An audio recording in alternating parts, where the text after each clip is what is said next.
Let me begin this video a little differently. For a very long time, India was important but not necessary. It was a big country with large population and ancient civilization. But if we are being honest, the world could still work around India. But that has changed. Very quietly, without dramatic headlines, the world has started existing itself around India. Not celebrating India, not praising India, but actually the needing India. And what I find even more interesting is this India seems to know it. So, this video is not about pride, it's not about nationalism, it's about power, it's about balance, and it is about timing. Let's first understand what has changed.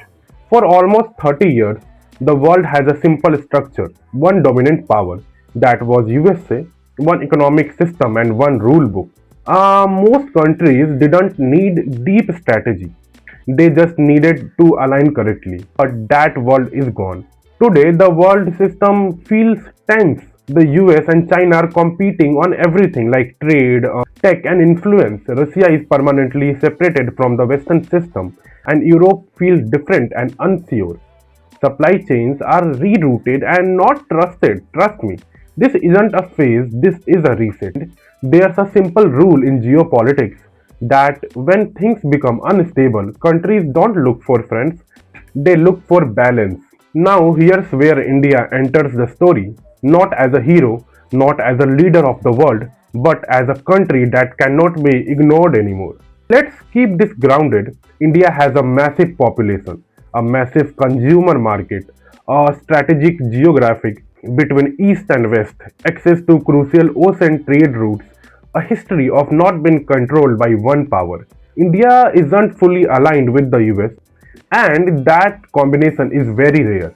Here's my personal way of seeing it, that India may not be the strongest country, but right now it is the most usable country. It gives option, and in the divided world, option are power. Now notice something important.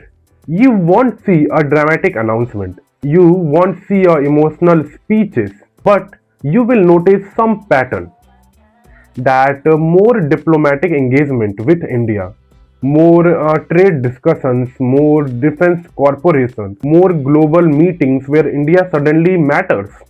This is not love, this is a pure calculation. Countries are not asking, is India good or bad? They are asking something more practical. What happens if India is not with the US?